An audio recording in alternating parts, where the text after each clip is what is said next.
Bonjour à tous, j'espère que vous allez bien. Donc aujourd'hui, nouvelle vidéo hebdomadaire d'analyse graphique.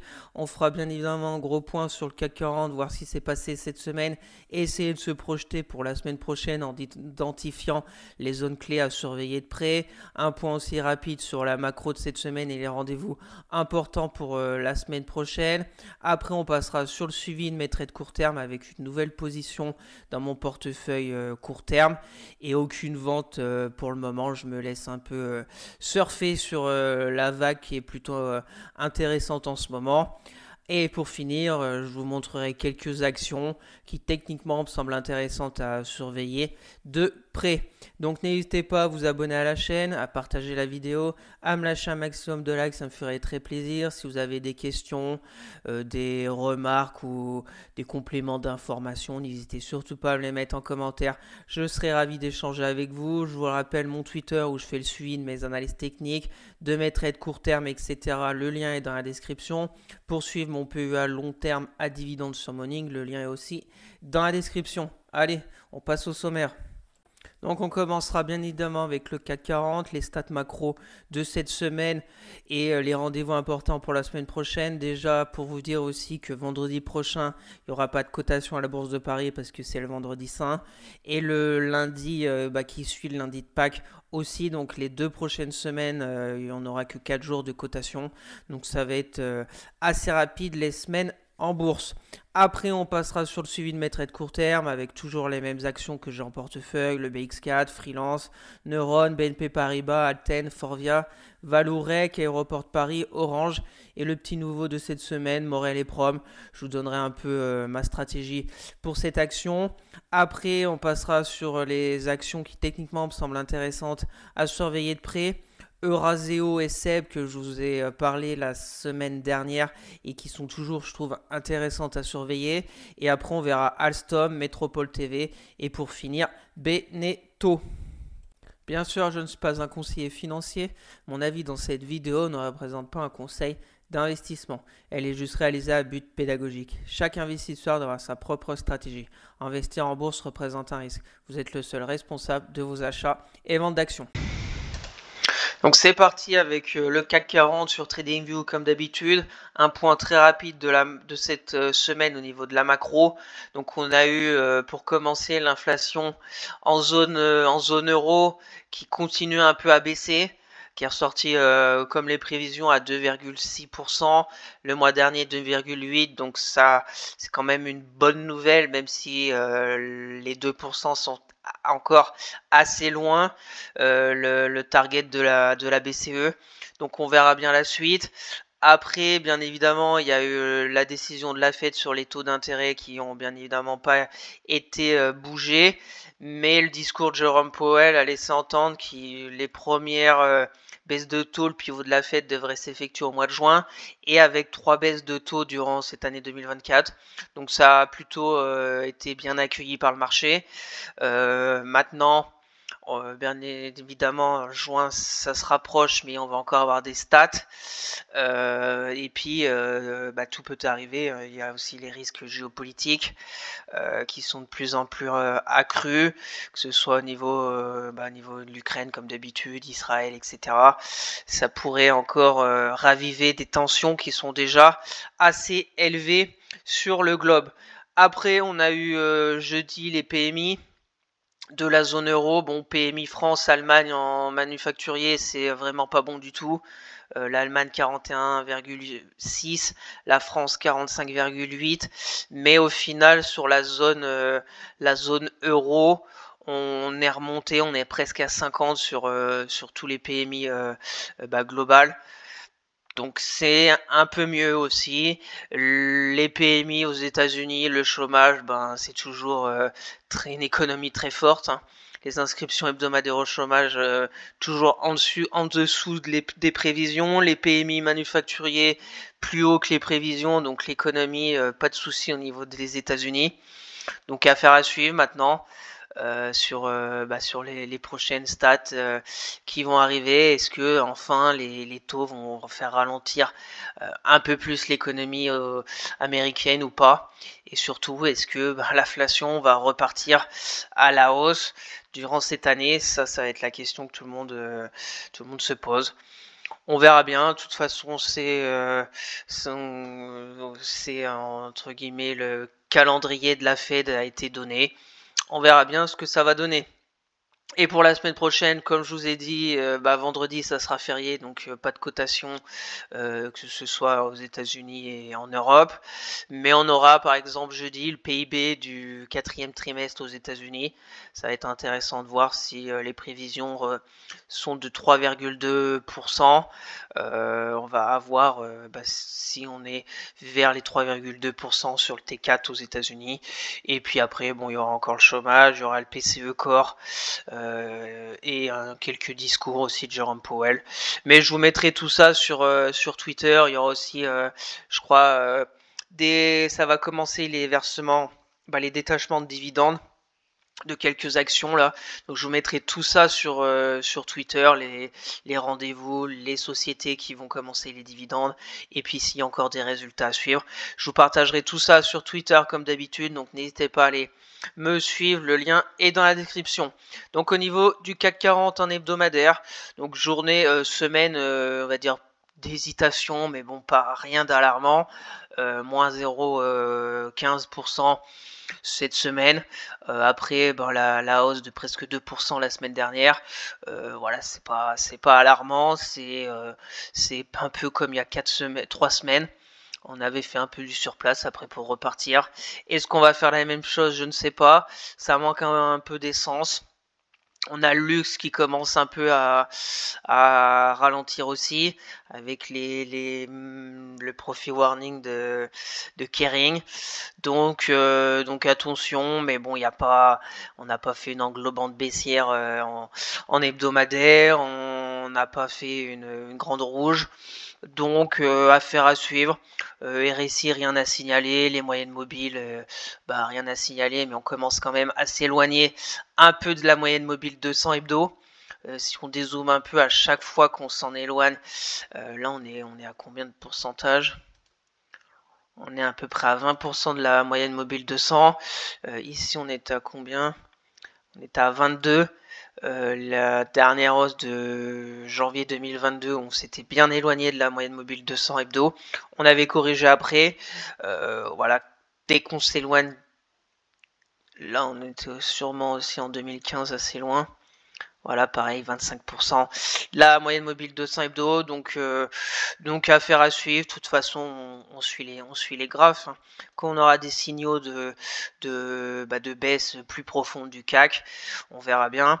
Pour le moment, déjà, la semaine prochaine, ça va être intéressant de voir la bougie si on est déjà en clôture avec une deuxième bougie rouge. Déjà, ça sera un petit signal. Si on clôture plus bas que la bougie de cette semaine, ça veut dire si on clôture en dessous des 8123, les plus bas de cette semaine.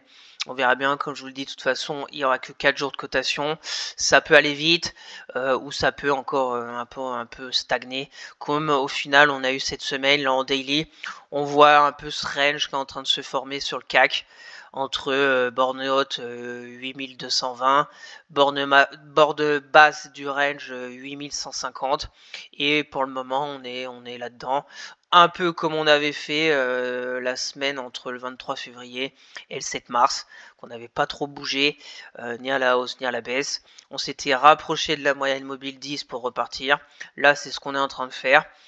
Donc ça va être intéressant de voir la semaine prochaine si déjà on casse le très court support très court terme, là les 8150 où on pourrait revenir un peu vers cette moyenne mobile 20 qui me semble intéressante si on revient un peu sur support oblique vers les 8100, entre 8084, 8100.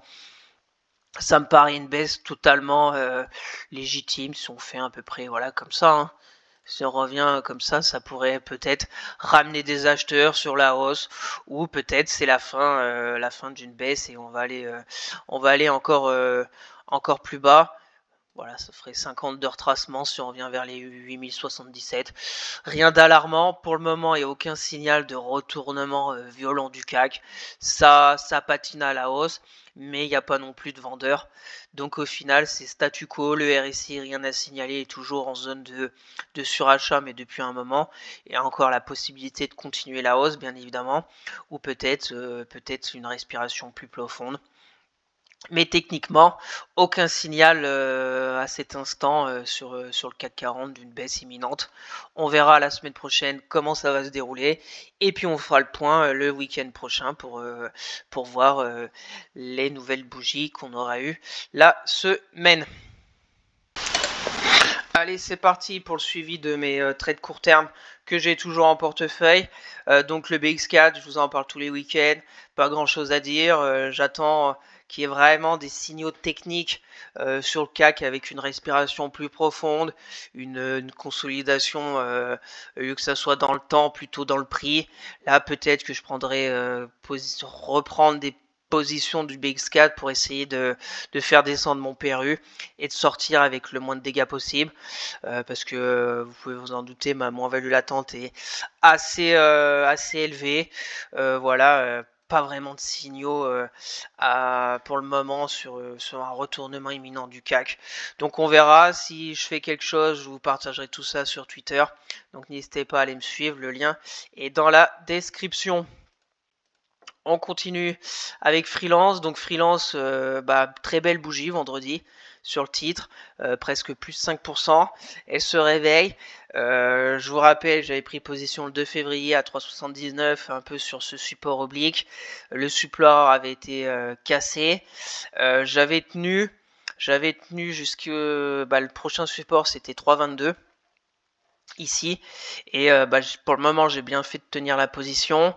On a une figure peut-être qui va être en cours de déclenchement, c'est le double creux ici, voilà, double creux sur la zone de support.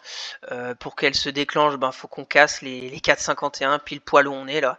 On voit très bien la zone de une belle zone aussi de polarité. C'était support, on a cassé, résistance, et là maintenant la question c'est est-ce que ça va être encore la résistance, on va repartir vers les 3,25, ou est-ce qu'on va vraiment la franchir et peut-être faire le double creux. Donc double creux, je vous rappelle, on met la distance, franchissement de la ligne de coup, ça nous fait environ un target vers les 3,80 €, soit mon PRU. Donc je serais content si on revient vers mon PRU, j'aurais bien limité la casse, et puis après on verra s'il y a encore du potentiel. Ce qui est intéressant sur Freelance là, c'est déjà être au-dessus de la moyenne mobile 10-20 qui n'était plus arrivé depuis le 29 janvier. Donc c'est quand même un beau signal. Le croisement de la M10 et de la M20 qui est en train de se faire pile à cet instant. Donc là aussi c'est intéressant. Donc maintenant va falloir confirmer la semaine prochaine. C'est de clôturer au-dessus de la bougie de vendredi, donc au-dessus des 3,50 €. Voilà, après si ce genre de trade vous intéresse, c'est simple, c'est voir lundi, mardi, si on arrive à aller au-dessus des 3,50 €, et puis après viser 3,79, mettre un stop en dessous de la bougie de jeudi, parce que si on en dessous de la bougie de vendredi, pardon, si on revient la semaine prochaine en dessous des 3,35 €, ça serait très mauvais signe. Ça voudrait dire qu'on va revenir très vraisemblablement à 3,25, et là après attention, parce que bon, ça sera un gros support, mais bon, si on conclut pas sur cette belle bougie, attention. Affaire à suivre, je limite la casse. Il y a des signaux très encourageants pour le moment cette semaine sur Freelance. On verra bien la semaine prochaine. Si je vends aussi, si je fais quelque chose, bien évidemment, je vous partagerai tout ça sur Twitter. On continue avec Neuron. Donc Neuron aussi, plutôt une belle semaine. Neuron, j'avais un canal haussier. J'avais pris position sur la moyenne mobile 50 le 16 février. Après, Neuron, voilà, c'est une belle valeur sur ses plus hauts historiques. Fondamentalement, je trouve c'est intéressant. J'ai un peu étudié le dossier. C'est une belle entreprise. Voilà, quand vous voyez un cours qui partait de 20 € et là qu'on est sur des plus hauts historiques, sur une belle tendance haussière, c'est quand même que le dossier est plutôt solide. Bien évidemment, tout peut arriver, mais je laisse un peu faire. Là, il y avait une belle zone vers les 43,80 qui a très bien réagi. Très belle zone de polarité. Voilà, résistance, cassé, support. Et là, de nouveau un support. Ça a répondu présent sur le support avec cette belle bougie de jeudi. Donc maintenant, je laisse courir. On verra bien ce que ça va donner. Vendredi, des petites prises de bénéfices. On verra bien pour aller à 47 et suivre un peu cette oblique là. Ça serait intéressant pour les personnes intéressées. Ben c'est un peu entre deux parce que là, prendre ici, le stop ici. Après bon, c'est la tendance est haussière donc elle pourrait continuer. Mais voilà, le risque un peu risque récompense pour du court terme, c'est pas top pour le moment. On verra bien ce qui va se passer la semaine prochaine. On repasse au-dessus du 52 RSI, c'est plutôt positif. Les moyennes mobiles aussi, on est au-dessus. Donc positif sur Neuron et puis affaire à suivre la semaine prochaine. On continue, bon ben BNP Paribas, elle s'arrête plus. Le gap baissier du 1er février a été comblé et ça continue à progresser. Voilà, petite bougie rouge vendredi, mais bon, encore plus 0,26. Donc j'accompagne. Mon PRU est à 55,19 € prix le 19 février. Donc voilà, je dois être un peu plus de 10%, 13%. Donc là maintenant, ça va être de sortir, d'encaisser les gains et puis voilà, passer à autre chose. C'est dommage, c'est bien évidemment plus facile de le dire maintenant que là. Ici, la 57, j'avais vraiment hésité pour en reprendre. Mais comme on allait rentrer dans ce gap baissier, j'ai hésité, j'ai pas cliqué et j'en ai pas repris. Mais voilà, pas de regret parce que j'ai une bonne plus-value latente. Maintenant, il va falloir encaisser pour pas que le marché me reprenne tout.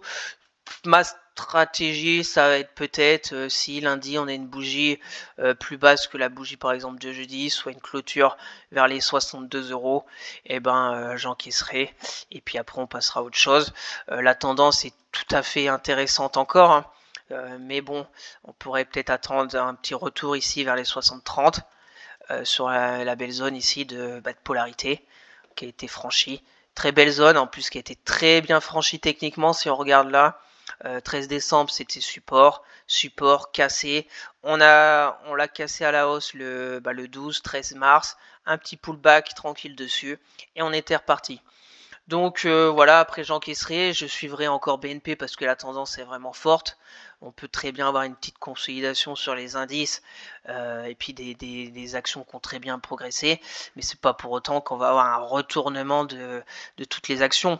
Donc là, un petit retour là vers les 60-30, vers la moyenne mobile 20, on pourrait repartir pour aller chercher les 66, 67 si on se met en hebdomadaire. On voit très bien, il y a une belle zone ici de résistance oblique vers les 66-67. Mais je préfère peut-être encaisser avant au cas où et puis reprendre reprendre position sur BNP si elle revient à faire petite respiration et qu'on retourne, qu'on revoit des signaux de reprise de la hausse pour aller chercher on va dire le dernier target vers les 67 € sur BNP Paribas. Voilà un peu ma vision sur le titre qui a très bien progressé. Pareil pour les personnes intéressées, rentrez maintenant, je pense pas que ce soit le bon moment. Attendez une petite respiration, une consolidation pour après voir s'il y a encore des flux sur les bancaires pour aller un peu au final vers les 66-67 € sur BNP Paribas. On continue avec Alten. Bon Alten, ça n'avance plus trop, mais ça ne baisse pas non plus. Donc, bah, je fais pas grand chose. On est au-dessus de la moyenne mobile 200. On a un support bien défini ici, pareil. Le support vers les 132 euros. Ça, c'est faiblard. Parce que là, on était revenu dessus, mais bon, on a fait un tout petit rebond. On est revenu assez rapidement. Là, on a fait un gap haussier, mais bon, moins 1,24 vendredi. Donc, c'est quand même très très faiblard. J'attends de voir. Peut-être que je vais prendre un peu ma moins-value dessus, soit à peu près 3 à 4%, peut-être 5%. Et puis voilà, on verra bien parce que c'est quand même assez faiblard. Pas vraiment de signaux, ça bataille entre acheteurs et vendeurs. Il n'y a ni des signaux à la hausse, ni des signaux vraiment à la baisse. Les moyennes mobiles sont plutôt à la baisse, mais bon, on est au-dessus. Ça zigzague sur Alten. On verra bien, c'est peut-être une consolidation un peu sous forme de range pour repartir. J'en sais rien. Pour le moment, je l'ai toujours dans mon portefeuille. Et on verra bien comment ça va se terminer sur Alten. Pareil, pour les personnes intéressées, ben, il y a une zone de support ici. 132. Après, il y en a une autre un peu plus bas aussi ici. Donc attention, elle pourrait aller encore un peu plus bas ici pour repartir. Ça nous ferait une tendance un peu baissière comme ça. Et puis après repartir. Tout à fait possible sur Alten. Là, attendre des vrais signaux de reprise. On est un peu au milieu de nulle part. Donc on va patienter tranquillement sur Alten. On continue Forvia. Donc Forvia c'est vraiment sorte un peu de range entre en dessous des 14 euros et support vers les 13,15 euros. On voit positif cette semaine, bah, c'est que la moyenne mobile 10, 20, elle est plutôt à plat. Donc c'est pas mal. On a ralenti dans la baisse. Comme je vous l'ai dit, on est un peu sous forme de range. Donc plutôt positif. Maintenant, faudrait vraiment casser les 14 euros sur Forvia pour aller au moins vers les 15. C'est ce que j'envisage sur le titre. Ça met du temps, mais c'est neutre, très court terme, c'est vraiment très neutre sur Forvia, même si positivement, c'est au-dessus de la moyenne mobile 20. Mais voilà, on a fait plus 3% et demi jeudi, mais bon, bougie rouge, c'est un peu vendu en fin de séance. Vendredi, petit corps et des mèches, donc beaucoup d'hésitation sur le titre. On verra bien la semaine prochaine sur Forvia. Je suis revenu un peu vers mon PRU. Donc affaire à suivre sur le titre. Bien évidemment, là, il n'y a pas grand chose à faire. Il y a deux signaux qui peut être intéressant. C'est si on casse. Si on casse et qu'on va vraiment vers les 14 euros, 14,30 voilà, ça pourrait faire ce scénario. Et à contrario, si on n'arrive pas à franchir, on pourrait revenir vers les 13 euros ici. Hein. On voit en ligne de clôture, de toute façon, que c'est assez clair et assez neutre sur le titre en très court terme. Après, en moyen terme, c'est positif parce que on a stoppé l'hémorragie de la baisse, mais rien nous dit qu'elle va pas continuer vers le bas dans un futur proche. On continue, bon Valorec, je suis content, mais on va pas parler de pullback, mais la bougie de vendredi dernier là, je vous en avais parlé, j'avais dit sur franchissement à peu près là vers les 15 euros, je crois que j'avais parlé entre 15 et 15 euros, 15 euros, peut-être 15,30 euros, je sais plus trop, mais j'aurais vraiment vers 15 euros ici. J'aurais peut-être repris position, mais bon, j'ai pas repris. Et puis là, elle s'est envolée. Donc, plutôt content parce que je suis dedans, mais j'ai pas pu renforcer ma position. Mais là, c'est pareil, je laisse couler. Et Valorec, comme je vous l'ai montré en hebdomadaire, il y a vraiment un énorme potentiel avec cette très très belle figure sur du très long terme, sur du 2020, donc sur 4 ans la figure. Donc potentiellement, quand des figures durent très longtemps comme ça peut faire une belle hausse. Là, on va peut-être rentrer dans le gros gap baissier, donc ça peut être très positif sur Valorec. sur les semaines et mois à venir. On voit un hebdomadaire, la 10, la 20, la 50, la moyenne mobile 200, hebdo se met à plat. Donc c'est vraiment aussi très positif sur un titre qui avait été très très mal mené dans le passé. Donc c'est positif. Maintenant, est-ce que c'est le moment de rentrer? Tout dépend aussi de votre vision.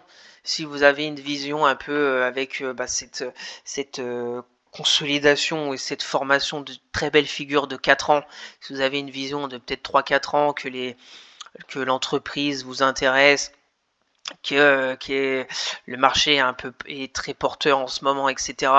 Et que fondamentalement, s'il y a du mieux, donc prendre position à 17 € ici pour viser, je sais pas, peut-être 22, même si on revient à 26 sur peut-être un an, rien de déconnant. De toute façon, la chose importante qu'il va falloir regarder dans les semaines et mois à venir, c'est vraiment pas revenir en dessous des 14,50 €. Là, ça sera un signal très négatif sur Valorec. Voilà, après, si on revient un peu par ici, vers les 16 €, là, il y a aussi une belle zone, peut-être pour rentrer. Pour recharger pour ma part par exemple, ou pour les personnes qui souhaitent attendre un petit pullback dans les semaines à venir peut-être, ou dans les jours à venir, peut-être la semaine prochaine on va revenir vers les 16 € sur Valorec. Là ça peut être intéressant parce que après ça fait un stop si on se met là à peu près à 13% pour aller viser déjà le comblement du gap qui est à 20%. Donc déjà le risque-récompense est bien déjà supérieur à 1. Donc c'est tout à fait un scénario envisageable sur le titre. Voilà, ce que moi je vais attendre, c'est ça, un pullback de Valorec pour essayer de renforcer ma position sur le titre. Voilà sur Valorec que je crois pour les prochains mois sur cette société. Les moyennes mobiles sont très bien alignées, la 10, la 20, la 50, la 200, rien à signaler, c'est haussier. Maintenant, il faut essayer de trouver des zones d'entrée potentiellement intéressantes pour prendre le train en marche. On continue avec Aéroport de Paris. Aéroport de Paris, pareil, ça s'est plutôt pas trop mal passé cette semaine. La moyenne mobile 50, le support oblique aussi qui a répondu. On était revenu vers la M50 et vendredi réponse dessus, presque plus de %. On est revenu pile poil sur mon PRU. Donc voilà, ma zone c'est 133, mon objectif. À voir si ça continue la semaine prochaine. Voilà, pour le moment, c'est dans le canal haussier, rien de particulier à signaler. La tendance est toujours haussière. On est au-dessus de la moyenne mobile 50. Donc là, c'est pareil pour les personnes intéressées. Et il y a comme mon scénario, PRU comme moi 126,50. Bon, le stop, vous pouvez bien évidemment le monter. Là, je l'ai à 119, mais un stop peut-être ici. Voilà, une zone où on laisse un peu de marge, même 122. Bien évidemment, tout dépend de votre stratégie, votre money management, etc. Pour viser 132, ça nous fait un stop à peu près à 5, pour à peu près 5 dans un premier temps, ratio de 1. C'est pas ouf, mais bon, c'est le canal haussier. On suit tranquillement, rien à signaler de particulier sur Aéroport de Paris. On continue avec Orange. Donc Orange, j'ai repris des actions cette semaine, le 19 mardi. Pourquoi? Je vous l'ai mis sur Twitter parce qu'on a eu un signal plutôt intéressant, encourageant sur la reprise de la hausse sur Orange. C'est franchissement de cette résistance oblique baissière et franchissement de la moyenne mobile 10, et on a eu la 20. Jeudi, bon, il y a eu un pullback au final. On voit ici, si on met l'oblique, même la moyenne mobile 10, on a franchi, on a fait un pullback et on est reparti. Donc c'est plutôt encourageant pour la suite. On verra bien. De toute façon, Orange, c'est pareil. Les zones seront bien définies sur le titre. C'est un peu un range depuis un long moment.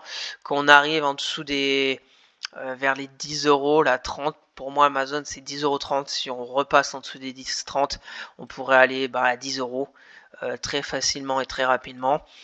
Donc c'est ma zone à pas dépasser 10-30. Et puis après, bon, on peut continuer. Il y a une première zone ici de support à 10,51 qui avait été enfoncée mais réintégrée. Donc affaire à suivre. Je suis plutôt confiant sur le titre, sachant que, comme je vous l'ai dit, si les grosses sociétés qui ont beaucoup progressé, qu'il y a des prises de bénéfices, peut-être qu'il y aura des flux qui iront entre guillemets vers les défensifs, comme Orange. Sachant qu'il y a bientôt aussi le gros dividende qui pourrait attirer quelques flux pour voilà dans ce domaine des dividendes. On verra bien. Pour le moment, je suis dedans. Bien évidemment, là, de prendre position ici, c'est un peu la même stratégie que moi. Mon PRU à 10,70 avec les deux positions. Ça serait, si vous mettez votre stop là, ça fait un stop à 3 pour aller viser à 10,90. Dans un premier temps, ça fait un peu moins de 1. Et puis après, la zone finale serait 11,30 €. Vraiment la grosse zone de résistance sur Orange là, très bien définie aussi. C'est mon objectif pour les semaines à venir sur le titre. On verra bien ce que ça va donner. Et s'il se passe quelque chose, bien évidemment, je vous partagerai tout ça sur Twitter. Et on va finir avec Morel et Prom. Donc Morel et Prom, pareil, il y a des signaux encourageants. Déjà, le baril de pétrole qui continue sa hausse. Et puis on a vraiment franchi la résistance oblique baissière.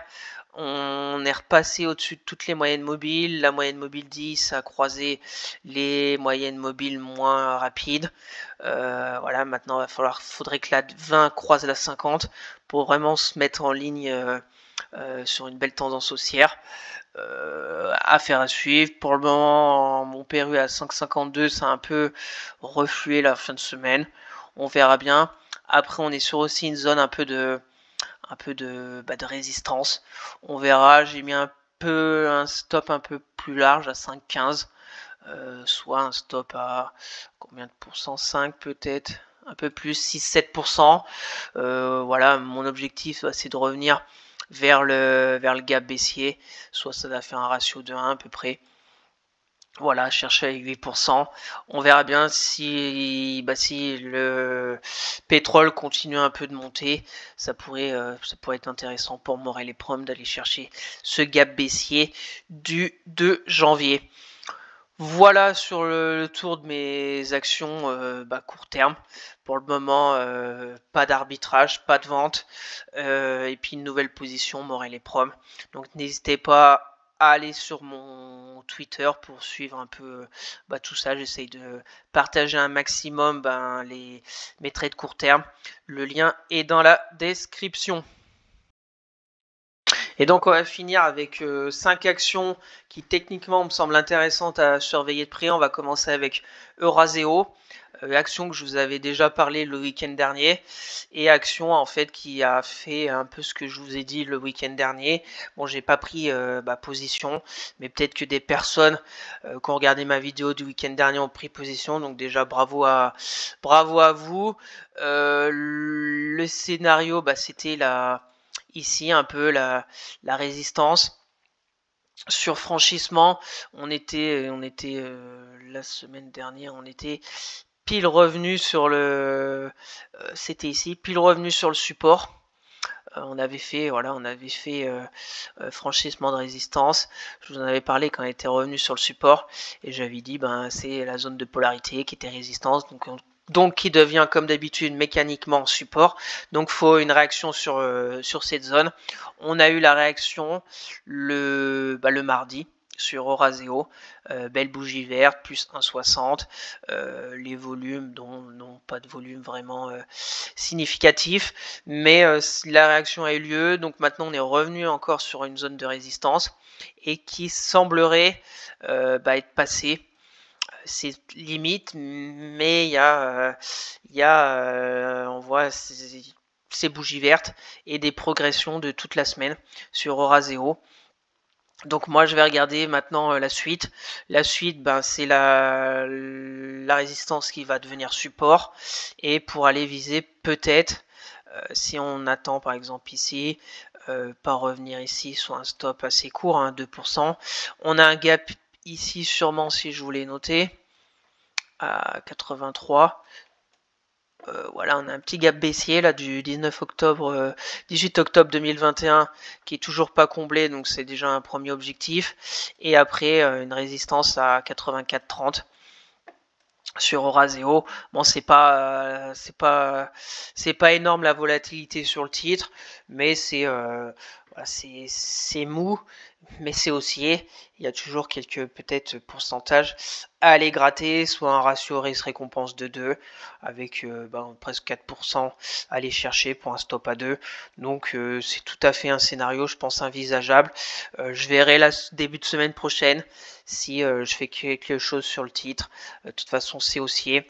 Très belle hausse et c'est une hausse plutôt que je trouve intéressante, bien définie techniquement, la belle jambe de hausse, la latéralisation en, en respiration, consolidation latérale, pas dans le prix mais dans le temps, et là on est peut-être en train de faire la même chose et pourra faire notre, on va dire, la dernière jambe de hausse, la troisième, qui pourrait nous mener à peut-être à 84,30, voire plus. On verra bien. Sur le titre, je vais surveiller ça de très près la début de semaine prochaine et voir déjà. Après, on peut peut-être revenir. Il y a une petite zone ici qui peut aussi jouer un rôle, on va la noter, on va rester comme ça, à 79,45.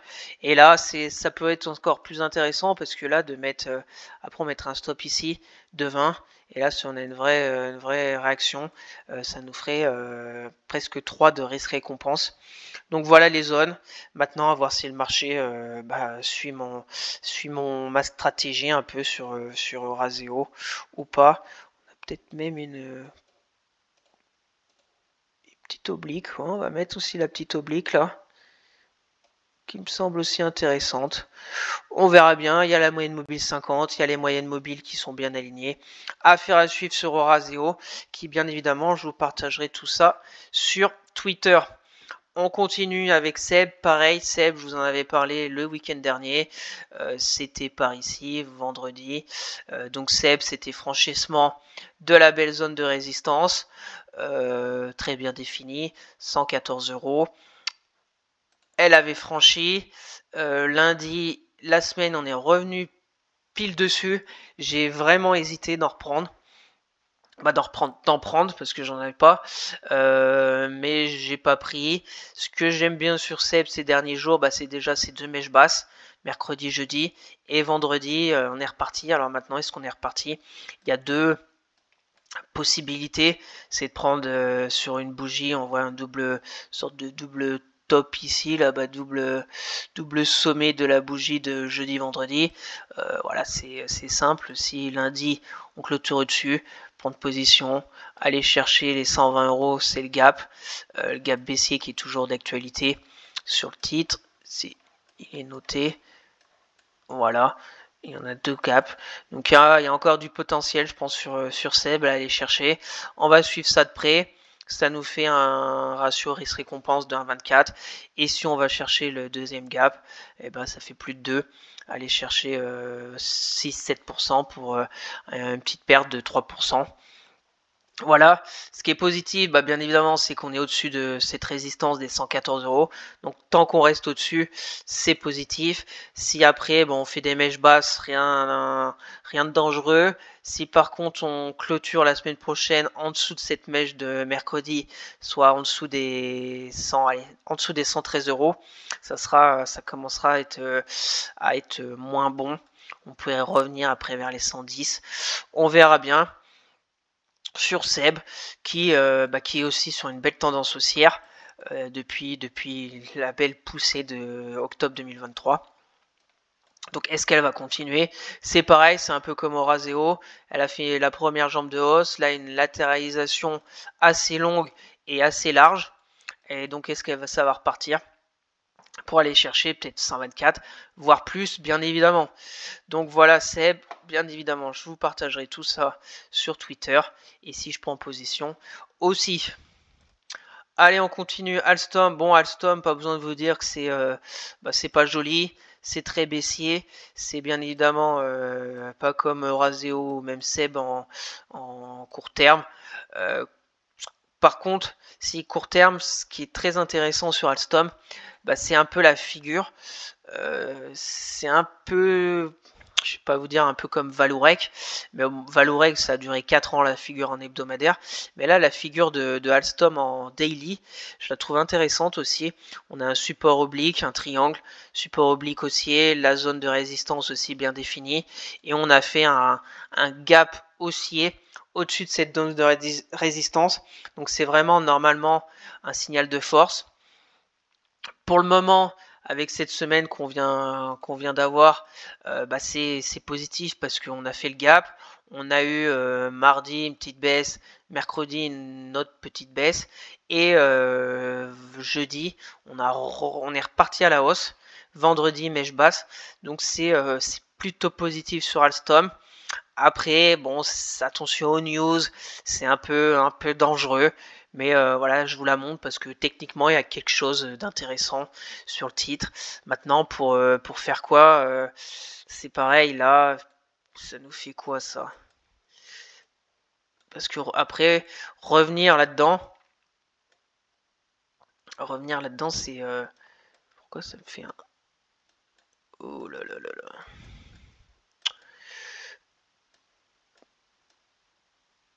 Hop, revenir dans ce gap. On peut revenir dans ce gap, mais faut pas.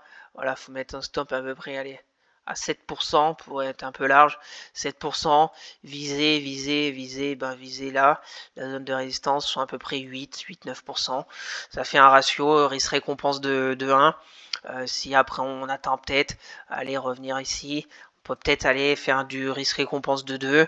Si elle revient respirer vers la moyenne mobile 10. On verra bien, elle peut aussi latéraliser, ça serait pas mal aussi qu'elle latéralise pour repartir.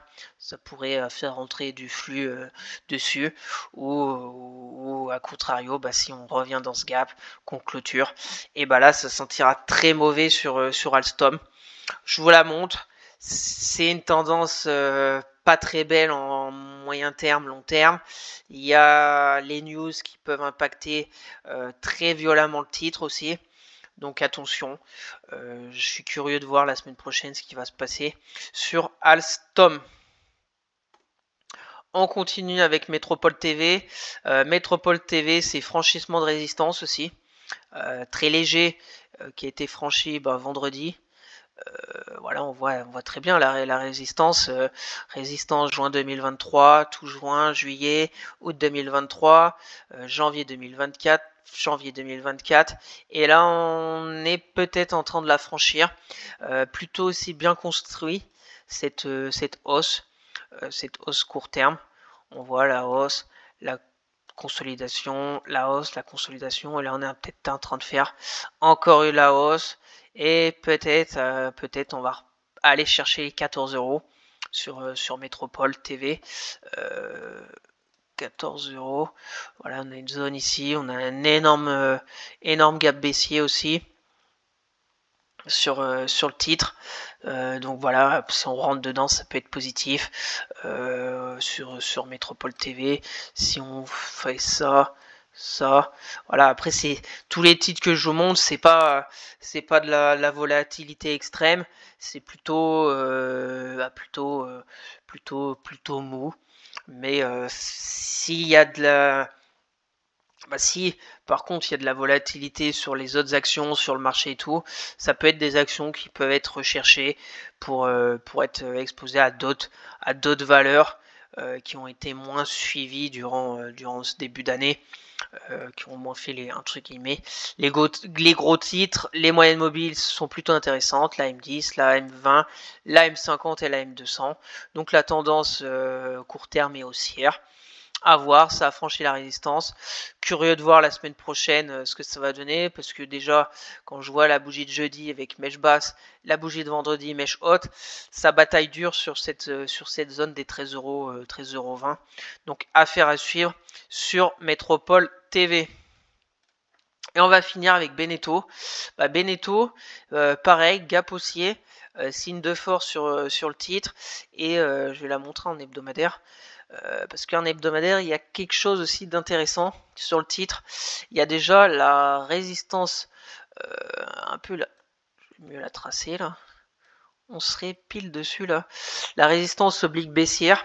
On est un peu pile dessus en hebdomadaire. On a franchi la moyenne mobile 50 hebdo. Donc c'est plutôt positif. Maintenant, comme d'habitude, quand il y en a une bougie comme ça, il faut regarder la bougie suivante. Donc il va falloir voir la bougie hebdo de la semaine prochaine. Si on tient toujours cette moyenne mobile 50 hebdomadaire, ça serait positif. Et puis en daily, c'est pareil. On a la moyenne mobile 200 qui a été franchie avec le gap haussier. On était en dessous depuis le 7 août 2023. Donc ça fait déjà un moment. On était un peu sous forme de range entre 12,46 borne haute, 11 € borne basse, et on s'est extrait aussi. Donc il y a des signaux plutôt encourageants. Moyenne mobile, pareil, la 10, la 20, la 50, bien alignée. Il y a la 200 qu'on a passée. Bon, il va falloir du temps pour qu'elle se remette dans le bon ordre, mais ça peut être potentiellement intéressant sur une action qui est plutôt intéressante, mais qui me semble être un peu délaissée en ce début d'année, comme beaucoup de petites sociétés. On va voir la suite. Là, c'est pareil. Le gap, faut pas qu'il soit comblé. C'est voilà, mettre un stop peut-être vers la moyenne mobile 200. On a au plus large, si vous voulez plus respirer, 7%, pour après aller chercher par exemple les 14,36 €. Ça fait un risque récompense de 1. Voir là-haut, ça fait presque 2 pour aller chercher les 15,16 €, pour vraiment sur quelques semaines peut-être une hausse de Beneteau. Le RSI, c'est positif, on rentre juste en zone de surachat. Tant qu'on tient ce gap haussier, pour le mois, c'est positif sur le titre. Affaire à suivre la semaine prochaine.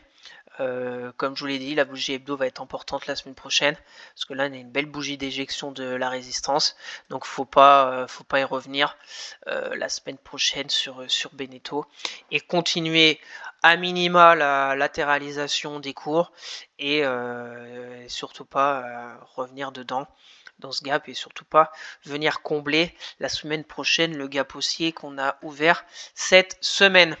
Donc voilà le tour de ces actions qui sont toutes techniquement à mon goût intéressantes. Curieux de les suivre la semaine prochaine. Et bien évidemment, je vous partagerai tout ça sur Twitter. Si je prends des positions, je vous partagerai aussi. Et puis pour le suivi de mes trades court terme, si j'arbitre une position avec des ventes ou que je reprends des positions, je vous partagerai tout ça comme d'habitude sur Twitter en toute transparence. Donc merci à tous d'avoir suivi cette vidéo, j'espère que ça vous plaît, que chaque week-end je vous fasse le point sur le CAC 40, sur la macro, le suivi de mes trades de court terme en toute transparence, et vous faire découvrir quelques actions qui me semblent techniquement intéressantes à surveiller de près.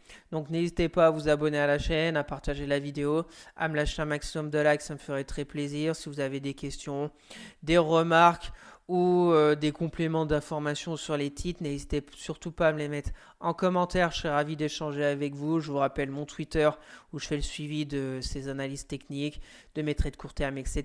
Le lien est dans la description. Pour suivre mon PE à long terme à dividende sur Morning, le lien est aussi dans la description. Sur ce, je vous souhaite un excellent week-end et on se retrouvera mercredi pour une nouvelle vidéo de la revue technique avec 20 actions, la partie 3 du mois de mars avec une vision plutôt moyen terme, long terme. Allez, bye!